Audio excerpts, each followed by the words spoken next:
the most live local talk with Paul Vandenburgh. All right, we're back here on Talk 1300, 838. Alicia Purdy is here. Alicia, for those of you that don't know, is running for mayor in the city of Albany. She's running on the Republican line, and we welcome her this morning. How are you? I'm doing great. Thank you for having me on right up today. there. Pull that over closer, Alicia. Nice to meet you. Thanks for driving up here to, I guess I told you the right thing. You did. Go to the top of the hill. Go to the top of the hill. Go to the top of the hill. Little shining city. Now, is it fair for me to say to you that a lot of us don't know a lot about you? I think it's fair, and I'm ready for questions. Okay, but I mean that's part of this though. I'm not trying to get to the bottom of anything.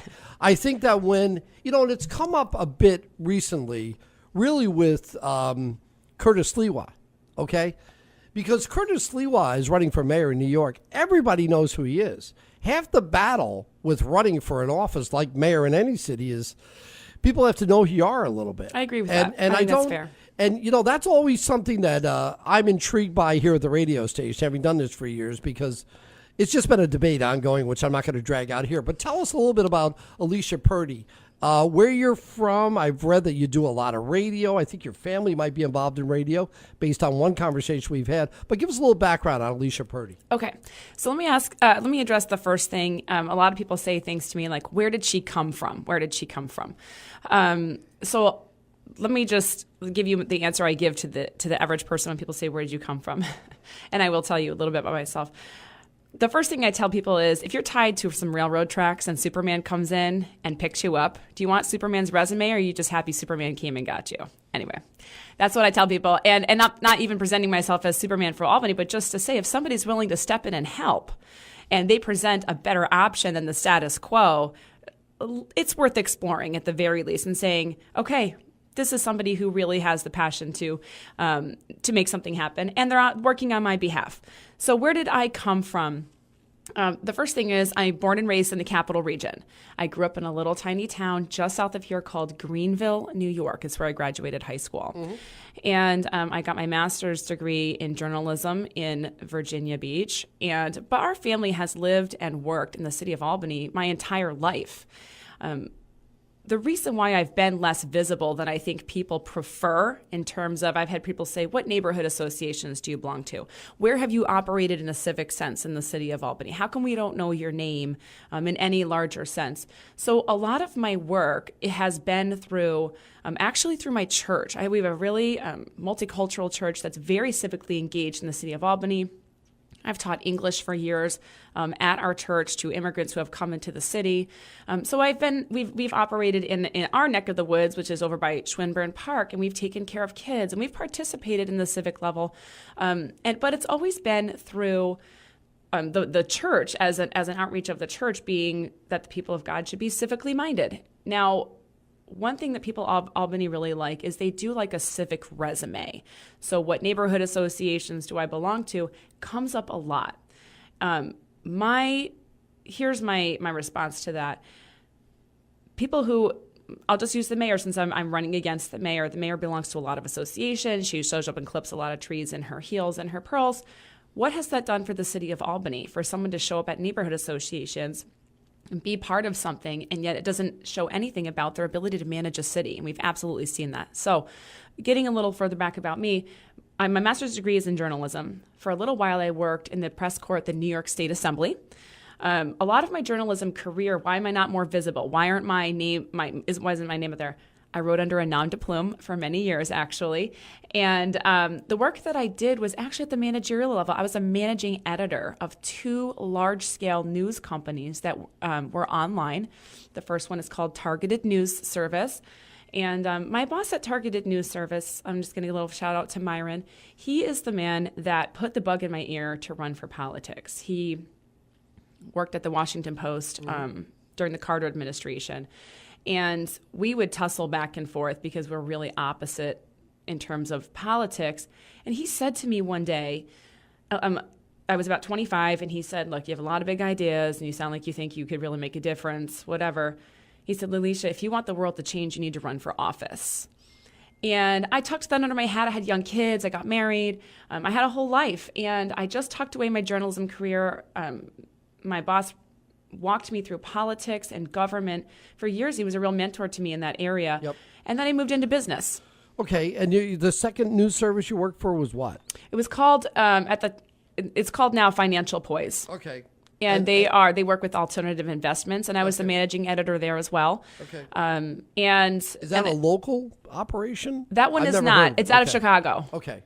Ironically, with our More current Chicago. mayor. More Chicago. That's what we need around here. More Chicago. Outside Highland Park, actually, so not Chicago proper. Do you mind if I ask you, married? Yeah, you mentioned children. How many kids do you have? So my husband and I, between us, have 5 kids. Okay, got it. Yeah. Got it. Okay, and you live in the city of Albany. I do. I live Okay. in the city of Albany. How long have you lived in the city of Albany? So I've been in and out of the city of Albany. Okay. So my most recent stint in Albany has been the last 5 years. Okay. After I got married, we had a family circumstance that caused us to move into Utah for just a few years. Then we came back into Albany.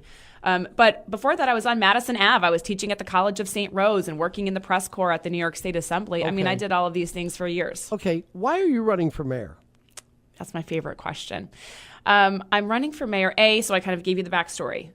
The political ambition has been there in my heart for 20 years. For Albany or for anywhere? No, for Albany. Albany has always been my ultimate destination. I love the city of Albany. Like I said, our family has lived and worked and done business, and our church has been in Albany for over 20 years. And so my life has been in the city of Albany. I really have always seen, and I know I'm not alone here because I talk to people all the time, we have this grandiose view of the city of Albany. Especially if you were here as a kid, you saw it as a little New York City where there were shops and places to go, and it just seemed like such an exciting city. So my destination ultimately has always been the city of Albany. So originally, I was thinking, I did actually run for school board. There was an open seat, and I did run for school board. I did not get that. I put in an application for the Council on Arts and Humanities. I did not get that position either. And so I started to put some feelers out over time. But the degradation of the city of Albany has really weighed on my heart for years and years. And I guess I would, if I had to put a number on it, I would say the last 8 years. And so when the time came, my husband and I had a conversation, and I said, I want to do this, and I think I can do it, and I think I can do a good job. I have the experience. I'm educated and experienced and knowledgeable about these processes and the way things work. And he said, if not now, when? This seems like the right time for somebody to step up and do something. Yeah. Have you always been a registered Republican? No, I have not. Before, I wanted to vote in a primary, and in New York State, you have to be a registered Republican or Democrat. And before that, I was an independent, and then that's off the line. So anyway, I moved into the Republican Party after that. How come? In regards to Republican versus Democrat? Why did you move into the Republican Party? Was to run for office, or did you see this things? was all part of the larger plan. Yeah, Okay. This is exactly And why. I guess I'm actually leading up to something here. Absolutely. Okay? I sense by just looking at you that you're much younger than I am. Okay, and That's debatable. Okay, I've been a Republican for many years. I'm a guy that's not quite sure what a Republican is right now. Okay. Tell me what it is to the younger person. What is being a Republican today? So my age comes up a lot, Paul. So I'm going to tell everybody right now that before the election in November, I will be 44 years old. Oh, you see, now I wouldn't have guessed that. I'm not that right? Okay. young. It comes up a lot. I have a young face. So it's I 20 years. What's a Republican to you, Alicia? So I'm going to give you 2 definitions. One is, and I mean no offense by this, the old white male. There's the old white male Republican. That's what I would consider to be the old guard. I am not the old white male Republican, obviously. One of the things that I would consider myself to be, and I have this conversation a lot, I've branded myself a next generation Republican. It's a totally different type of Republican where we were raised in a different generation. We don't have a lot of the strongholds from the past. So one of the things that, and maybe someone my dad's age or older would consider me to be more socially liberal. I do not consider myself to be socially liberal. What I found is that there's a greater level of acceptance for people's choices in life. And there's a greater willingness to bridge gaps and say, we can find common ground here.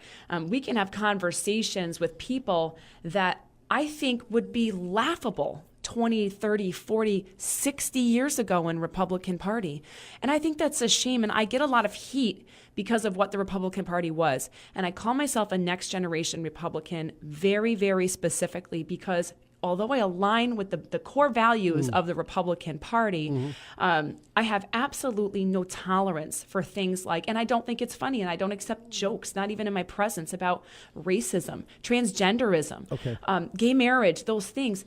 Those ships have sailed in the United States. And in terms of running a city, for sure, they have nothing to do with that. And so when people want to attack the Republican Party, they're really attacking the national party, the national movements. Okay. As a next generation Republican, my outlook is completely different in terms of how I approach issues that are divisive. Okay, I got it. 8:48. We're talking to Alicia Purdy. Okay, all that said, and there is no need to get into national issues here because you're running for the mayor of the city of Albany. The present mayor has been in office 7.5 years, Kathy Sheehan. Give me your summation of the last 7.5 years under Kathy Sheehan in the city of Albany. In the last year, 7.5 years, we understand that our police force has become demoralized. It's shrunk to a shadow of its former self. The ripple effect of that has been the permissiveness of misbehavior in the city of Albany. People are become emboldened to break the law. And I mean, I could name anything, and so could you. And so I won't even list them. People are emboldened to break the law because we lack consequences. And I'm not even getting into bail reform. There's plenty you can do in the city of Albany to curtail things. And we've seen that with Sheriff Apple stepping in. And, our chief, she picked a police chief that we've had police chief issues left and right. So to me, it starts right there. We're looking at overtaxation. We're looking at cronyism in big business and development that have ruined small business. We're looking at bureaucratic red tape. People can't even open a business. I talk to people all the time who said, I had a dream here to do this, and it's ruined, and I put investment and money into it.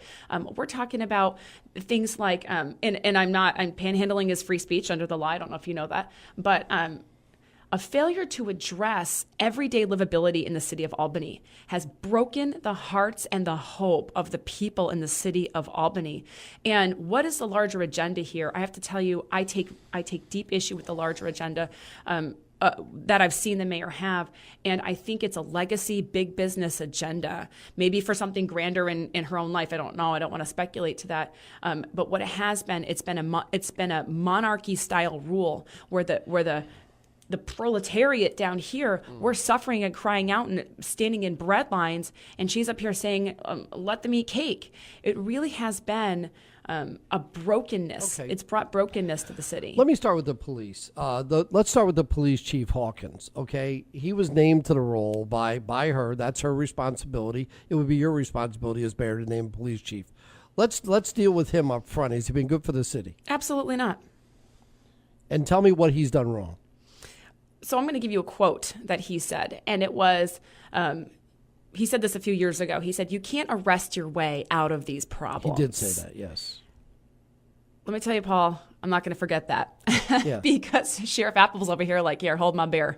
Here we are. We are addressing these problems. Now, I'm not saying it's an easy solution. I'm not saying lock them all up and throw them in jail. What I'm saying is holding people accountable for their actions has been a huge failure of Eric Hawkins. And when he didn't show up, I was there at South Station. I was physically present on the ground. And he was nowhere to be found. There were no statements to be made. He wasn't there in 2020. He was in Michigan sipping his tea at the lake. I don't know where he was. It has, and when he took a knee, I have to tell you, when he took a knee during the 2020 George Floyd thing, again, I'm not getting involved. I'm not taking a side here. What I'm saying is he took a side against his own people that he was supposed to be leading instead of even trying to appear even-handed. That, again, it broke hearts. It created a hopelessness and a despair that has had a ripple effect for years going forward. Help me out. Okay, so what you're saying is he has been able to lead. Are you talking about from a macro standpoint or leading his men?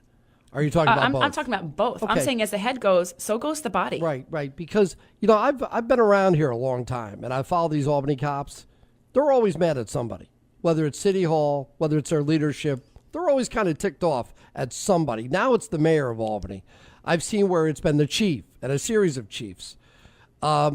do you sense that there's an issue with the force itself, or do you think it's all on the police chief and the mayor of Albany?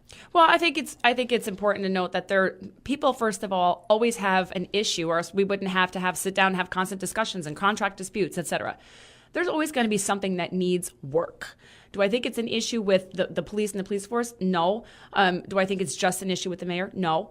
I think there are better conversations that need to happen, and they're not going to happen with the current mayor and administration. It's not going to happen because her heart is not for them, and ergo, I would say it's not for the people of Albany. And by the way, should I win, there will always be problems. With the police, there will always be problems. With the people, you're never going to please everybody all the time, and that's the delicate balance of running a city. What type of male or female does Albany need to run the police department? What kind of person? What would you expect? I mean, if you're going through resumes of people that want to be the next police chief under you, what are you looking for? What criteria? The first thing I'm looking for is somebody who is going to uphold the laws and ordinances in the city of Albany. We do have them in place. And one of the things we saw during the South Station occupation was that the laws and ordinances, I'm not even talking noise ordinances, there were these little things that people simply weren't honoring for the sake of the right to people to peacefully petition their government. Not only is it fine balance, but our laws and ordinances need to start with being upheld. So I want a police chief who's going to say, if you want the process to change, there are processes in place to make that happen. But right now, this is where we are, and we are going to honor the residents of the city of Albany first. And we are going to make sure they are safe, they are protected, and that the police honor what we have already set in place. So that's huge for me for a police chief. One that's I don't want a police chief in my back pocket. I hear this a lot about what we've got going on in Albany. 70, I think I'm in the right neighborhood. Is that enough police for Albany? No, not at all. In fact, they're spread so thin. I was at a Common Council meeting last night, and many people on the Common Council are frustrated, and it could be for anything. One man was frustrated because people zoom down the street, and he wants more traffic cops, and that came up a lot. And another person was saying, we just had a shooting, like the third or fourth shooting on First and Quail. It's a really specific area of town down there, a lot of shootings. Why isn't there increased police presence? And so people want more police, first of all. The residents of Albany, the average bear in Albany, they want police presence. We are spread way too thin for that to happen. You make reference, we're talking to Alicia Purdy, she's running for mayor in Albany as a Republican. You make reference to the city council and they're upset. That's 15 Democrats, led by Corey Ellis, who's another Democrat. And I'm telling you, they've done nothing, the collective group, for the city of Albany. I'm not so sure I'd be listening to too much of what they have to say right now. None of them have denounced what's going on in Albany. None of them. Okay? You're correct. Led by Corey Ellis. He has said nothing. And I'm a little curious how you feel about that gang down there who have collectively given you nothing. Let me tell you what, I was there last night. Corey Ellis got a message from me several days ago. I went up and introduced myself to him again in person last night. I am trying to bridge gaps here, and I'm going out of my way to have conversations with people on the Common Council because I believe the day will come where I'm going to have rapport and work with them. So I'm going to put that out there to you right now. One of the next generation Republican things is we've got to be able to build rapport with people, and it is a relationship thing to understand. I'm done with identity politics. I reject. How did Ellis receive you? He looked like he couldn't get away from me fast enough, first of all. But I like to put emotional pressure on people. That's how I am. I'm not afraid of them. And they can be afraid of me, but I hope that I can win them over time. Now, he's got a lot going on. There's a lot politically. Let me give you your answer to the Common Council. First of all, they're human beings. And I did see that last night. They had a lot of petty pandering in terms of one person would stand up and say something and four other people would stand up and repeat it back to them. The inefficiency in the amount of time I spent there last night was mind-numbing. I'm just going to be completely honest with you. There's no leadership. So, there's no leadership. Corey Ellis is supposed to be leading them. Nobody's leading them. Well, there is leadership. Okay. Here's the thing. I'll tell you about what I observed about the leadership. Now, I've sat in Common Council meetings for the last year, actually, via Zoom. So last night was the first in-person we've had in a really long time, so I made a point to be there physically present. The dynamic was totally different. But there is leadership. Here's my concern. The people that I saw in the room last night, and I'm not going to name names, that I would consider to be taking the helm. There were people standing up, being the most assertive, et cetera. There are people that are really off to one side politically. And that was a concern to me because I thought, there isn't any civil discourse. There's no dispute. There's no pushback to say, wait, as they're introducing bills, as a journalist and as a person in the city of Albany, I thought of 10 counterpoints right off the top of my head. I thought, well, what about this? And I'm writing these questions down. Nobody said anything. Nobody brought up a point to say, hey, wait a minute, we have to think about these people. So that being said, the Common Council, the average person in the Common Council, first of all, does see a problem with the lack of police in the city of Albany. Now, they come at it from a different conclusion than I do. Mm-hmm. They would say, we need more social workers to help us with our crime problem. And I'm over here saying, we're man down. We don't have enough boots on the ground to help cover anything that matters, and everything has to be reactive at this point. It has to be. There's no proactive policing because we're down, disputably, 80 to 90 officers. Now that number is or 340. There continues to be these issues in Albany. Would you be able to manage them, or who would you'd have to find somebody really special to be able to come in and manage them to the point where crime wasn't an issue in Albany anymore? So You're up to that. This is how I answer to people. Step one is this. Step one is voting in a new mayor. This doesn't make crime go away overnight. Nothing will make crime go away ever. But step one is we've got to have a new mayor so that we can begin to address these things. And that special person is out there. Okay. I can tell you right now. All right, they're let there. me hold you right there. Alicia Purdy is here. She's the Republican candidate for mayor in Albany. We'll have more with her. We'll get a couple of callers in, all that when we return. It is 8:59, news top of the hour, and then we're back with more of Alicia on Talk 1300 and 98.7 coming up at 9 o'clock. All right, 9:08, we're back. Alicia Purdy is here, the Republican candidate for mayor in Albany. I don't know that we got through a lot of issues in the first half hour. We'll get through as much as we can here in the second half hour. Are we in the same, do we agree that the Albanian right now is scared of what's going on in the streets in Albany? We agree. Is that the number one issue? Yes. Have they expressed that to you? And by the way, have you been door to door yet in Albany? Oh, yes. Tell me a little bit about the feedback. Tell me a little bit about what people say to you and what questions they ask you. Okay, so the first thing, probably the number one question they ask me is, what are my taxes going toward? They point to potholes. They point to holes in the ground with wires sticking out of them. I could list everything, but other than crime, the number one issue I encounter at the doors is everyday livability. And it sounds petty and nitpicky. They think it does when they say it. And I say, there's no wrong answer. I ask them all the time. Quality of life. Yes, 100%. Okay, that's pretty much what you get from people. Yes. Do you get the sense that the Albanian is up to date on what's going on in their city? No. Absolutely not. Some people are really engaged. There are definitely people who track everything and follow it. They know every name in Albany. They know the history of Albany. The average person, and we see this on social media a lot, is the average person has no concept of what's really going on in the city of none. Absolutely no clue. And part of that is because of what the mayor has done thus far. Some of them they talk about Jerry Jennings hanging flower pots in the city of Albany. They're like, remember the good old days when Jerry Jennings hung flower pots?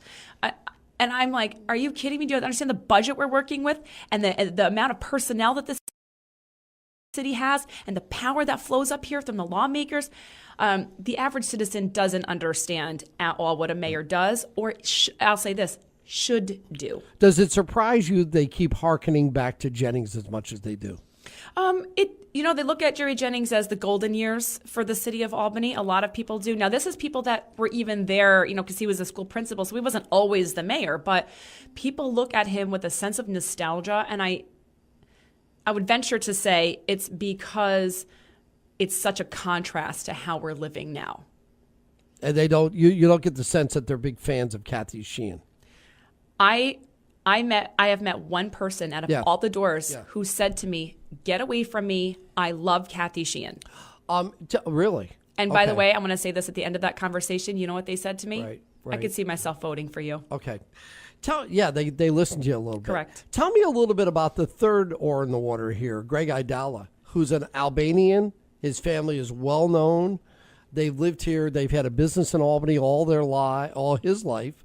Tell me a little bit about him and his role in this from your standpoint. So I've only shaken hands with Greg just very in a cursory manner. I don't know him. I don't know his character. I don't track his campaign, and I don't know his history that much other than what you hear from other people. And I do hear plenty.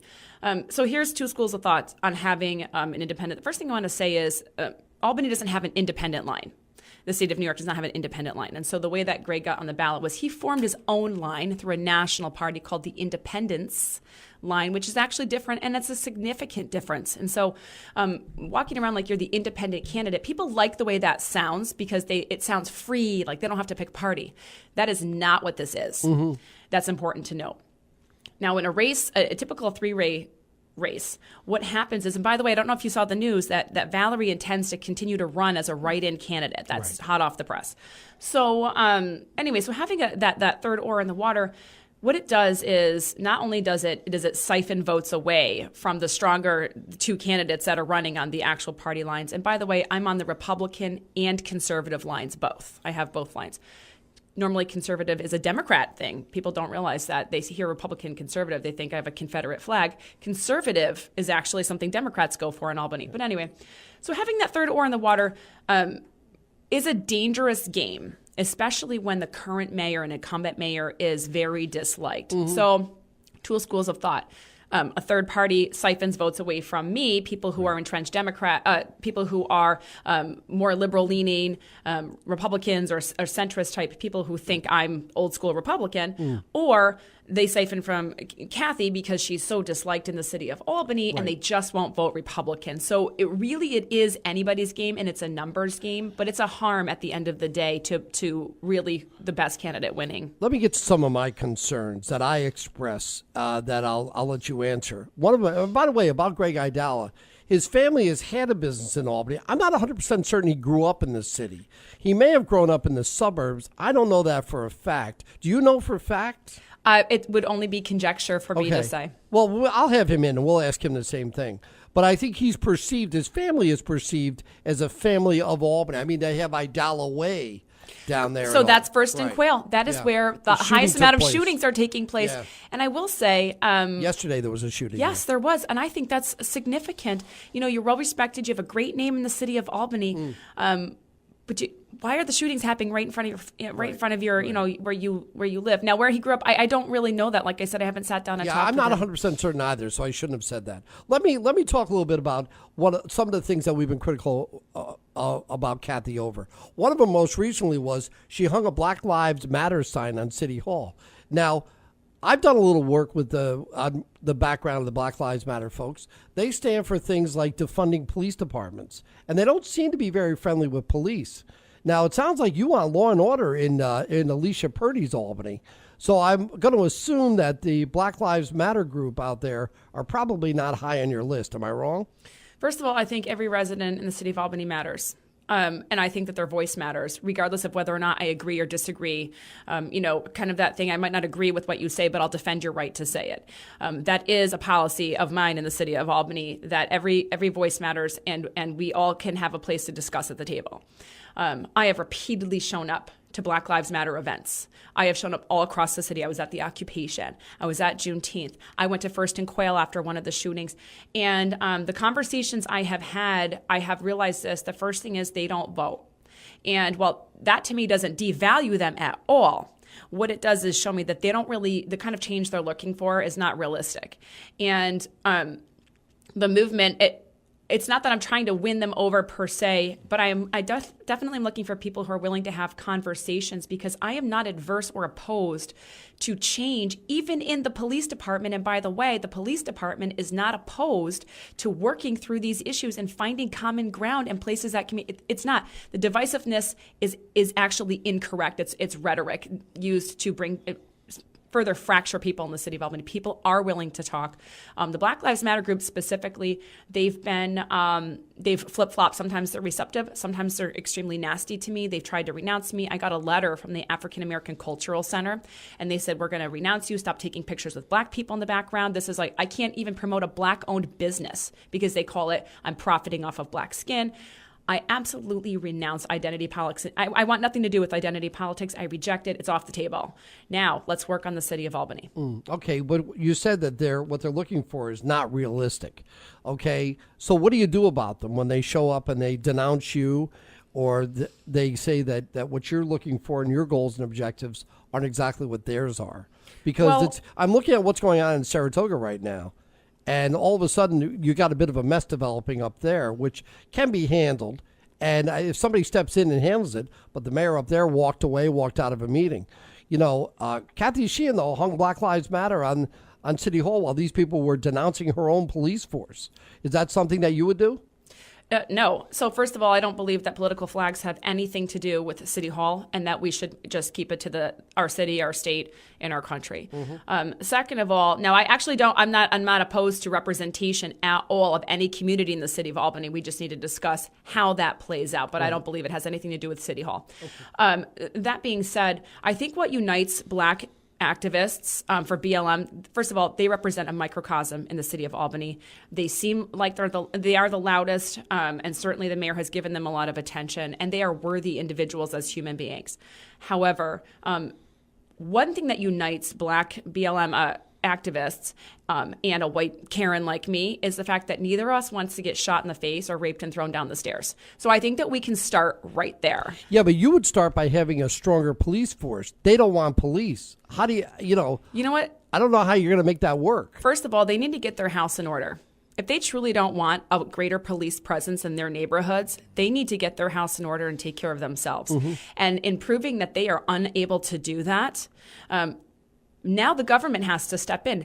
I'm a small government person, and I don't want to sit here and micromanage people's lives. We've got other things to take care of. But if their house is on fire and they can't put that fire out, then I'm going to step in and I'm going to help. And that does include the police. So if they really want the police out of their lives and they don't want to feel watched and they don't want to get pulled over for not having registration on the back of their car, then they need to get their house in order. And I would love to be part of that solution. If they don't want me as part of that solution, that's fine. Then they need to be able to prove that they can manage themselves and not let their crime funnel up to Saratoga and funnel out to Loudonville, Delmar. This is what's happening. Right. I think you already answered this question, though. But one of the things that really annoys me about the city of Albany is the way these panhandlers have been allowed to proliferate.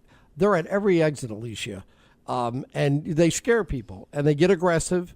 And I don't think it's a good way to welcome people to the capital city. Have you thought about that? Is that something? Oh, yes. This comes up a lot. Okay, go ahead. It does. Okay, What's your so thoughts? I actually have a friend. I did a listening tour. On my website, I do a listening tour, and I talk to friends and neighbors in Albany. And I talked to somebody from Pakistan. And what they said was, when I came here from America, they came here under duress. They came here for asylum. When they came here to America and they got off of Everett Road and they were coming back from the airport or whatever they were doing, they said they were waiting for Albany, New York to be that shining city on a hill. And they said they were absolutely flummoxed by the amount of garbage and panhandling. And they said it reminded me of Pakistan. And so that was such a telling story, a compelling story to say, we look like Pakistan. We're shooting up like Mogadishu here. This is ridiculous for the capital city of the greatest state in America. And so let me just say this, panhandling, you can go back and forth, but it's considered a protected form of speech. And so there are some intricacies there. Now, Gateway Diner, you know what they do? They show up to the Gateway Diner and they demand Sharpies to write all over their shirts. And we know who we're talking about. This is the Everett Road intersection, which is a particularly difficult one. They're in the middle of traffic. They're screaming at everybody. They're got the praying hands. I live in that area. And so this happens every day. How we can address it, first of all, I don't mind supporting people and bringing them mental health services if that's what they need. They're not going to stand in the middle of the street. Yeah, but just because they're out there doesn't mean they need mental health services. I would argue that some of them certainly do, but I would love to have maybe we send a social worker there. And maybe we send a social worker there. This is what everybody seems to want, to talk to them and say, do you need mental health services? Here's the thing. If they're standing in the middle of the road, now they are breaking a law. We have to uphold the laws and ordinances in the city of Albany. So you want to panhandle? Okay, that's one thing. But you are not going to sit there and panhandle and act like you have protected speech to stand in the middle of the road and bang on people's windows? Yep. No. Okay. Let me, I got a couple of people that I'm waiting a while. Sure. Let me bring them in. Ronnie, how are you? I'm good. Yes, I'm good. Ronnie, nice to meet you at last, sister. Yeah, really. So I have a quick one for you. If I'm to look at you and I'm looking at just visuals of you because I don't know you, do you believe that Donald Trump lost the election fairly? So, Ronnie, you are my biggest fan I see on social media. And let me just tell you this. When it comes to Donald Trump or anything federal, if you can correlate it to running a city, I will answer your question. Well, give me your thoughts. What do you think of Trump? What do you think of him? So people ask me this all the time. And you're a Republican. It's a fair question. What are your thoughts on him? First of all, I don't know Donald Trump. I've never met the man. And I continue to say this because people cannot correlate it to running the city of Albany. My opinion does not matter. Joe Biden is our president. I don't have an issue with the fact that Joe Biden is our president. It doesn't matter who I voted for. It doesn't matter who I supported. I'm focused on running the city of Albany, and it has nothing to do with national politics. That's a common confusion that people have in the city of Albany. They get very upset about the national stuff when they don't realize a mayor is here to deal with civic issues that pertain to everyday livability. Tell me a little bit about the Republican Party and their access to you and your conversations with them and how it's going. There's virtually no Republican Party in Albany County. No, but you tell me there is. Tell me a little bit about the leadership and how much they've helped you. Okay, so the leadership in Albany County specifically, let's say, has been fantastic because one thing that we all agree on, and Republicans are not a solid unit. Republicans are individual people with their own thoughts, and that's important. We cannot have these giant conglomerations of single-mindedness and groupthink. That's got us to where we are now. One of the things I've seen about the Albany County Republican Party, first of all, is a lot of the issues that has fractured the Republicans. Maybe some of it does trickle down, from the national level. Not every Republican voted for or supports Donald Trump, and some of them do. Again, that separation has been there, but within that, here's what we all agree on, and we work together towards. 100 years of Democrat rule in the state, certainly 100 years, 1921, since we had any shift in party power in the city of Albany. We don't all agree on everything. The Republican Party does not. What we do agree on, and we are working toward unifying on, is the need to break apart I'll use the word the machine, but to break apart the single-minded groupthink that has led us to where we are. And so my thought in the Republican Party, wonderful, amazing men and women who really do want to affect change. And we can all agree across everything in the city of Albany that what is being done is not working. Okay, tell me what they've done to help you specifically, though, and what promises they made, not just on a local level, but also on a statewide level, because you told me you met with the leadership at the statewide level, correct? Yeah, so nobody's made me any promises. I want to be really clear about that. I don't play those games. Are they so openly supporting you? Yes, they are openly supporting me. And, that infuriates people because some of them have had some interactions with controversial figures like Donald Trump or gubernatorial candidates. Al D'Amato, who's really who's been a leader in the Republican Party in this state for over 30 years, denounced Curtis Sliwa yesterday, who's running in New York City. I mean, if you get somebody like D'Amato that's denouncing you, that's not good. That's endorsements, that's cash, that's a lot of things. So that's really what I'm after here. They've told you they'll support you openly? Yes, and I have pictures with them all over my social media. Okay. Yeah, you know why? Because here's the thing about the city of Albany. Another thing people don't realize, and it behooves the Republican Party to support this, is that having a Republican candidate in office, first of all, if you really want to flip the governor in 2022, this is the crack in the dam. That's what this is. And so regardless of any other little microcosm within larger politics in the Republican Party, the fact is we need transformation now. We're on fire. And so when that happens, all bets are off going forward. And people are starting to realize that it is not about the Donald Trump side. It's not about a moderate Republican. The fact is flipping the seat after 100 years breaks wide open the possibility that the rest of the state can continue to transform, and maybe even federally as well. I don't know. Two things, I'll let you go. One, Central Warehouse. I have spoken with the owner of the Central Warehouse, actually. I picked up the phone and called them. That is a real problem, and what we should do with that... Yeah, but the owner is not the answer. The owner is he's just stiffing them. That's all he's doing. He's not the answer. The answer is, I think, at a different level. I shouldn't even... I mean, is that what you think? Well, it's a larger conversation. Yeah. So first of all, it is privately owned in the most technical sense. It is. It's privately owned. Now, the county is trying to come in and they're trying to auction it off. I think there's definitely been some underhanded dealings. I think there's a wider agenda on behalf of the city leadership and the county. As mayor, I'm going to tell you right now, I've already bridged a gap there, and it is something that can be handled. And by the way, it is actually something that can be handled with the broad language of COVID relief money. Mm-hmm. Okay. Don't buy the lie. Oh, I'm with you. I'm with you on that. Don't buy the lie. It's been redefined. I think that can be done. Finally, if you don't mind, address the idea that so few people came out for the primary on the Democratic side. I mean, it's startling how few people came out to actually vote. What does that tell you about November? Does that tell you that the Democrat is going to have to be motivated to come out and vote for the current mayor. Tell me a little bit about what your thoughts are. First of all, I wasn't startled at all. I predicted it. I knew this would happen because of the level of unhappiness in the city of Albany across party lines. The low primary turnout was very telling of the condition and the lack of support. Now, the people that turn out in the primary are typically entrenched. I mean, really diehard, committed, to a party. And the fact that they wouldn't even show up, they wouldn't even get out of bed to show their support for this candidate means that this race is winnable. And as soon as those primary figures came out, I doubled down and I said this at City Hall. This is a winnable race now because people, even if they just stay home, that's still a win. Yeah. Yep. Okay. One more thing. Yeah. Okay. Because this has been a concern of mine. I'll let you address it. One of the things I'm concerned with is I got Chicago Pat Fahey. I got Chicago Kathy. I got a lot of people around here that aren't from here. I watched a guy like Jennings for 20 years who's from here.